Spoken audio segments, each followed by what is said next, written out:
शानदार चौक में खड़े हैं और जनाब ईद की शॉपिंग शुरू है और हमारे साथ है जनाब एक यंग लड़का है।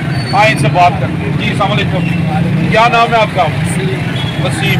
वसीम तो क्या करते हैं आप? मैं रिक्शा चलाता हूँ। शानदार चौक में रिक्शा चलाते हैं, तो कैसा है काम?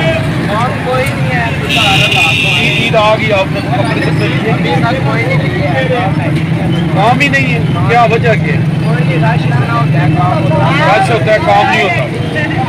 ये तो ईद पे कोई नहीं, अभी तक तो कोई शादी किया आपने? शादी भी नहीं किया है जी? अच्छा चलो जी, ठीक हो गया जी। बहुत उसका नाम काम काज नहीं है जी।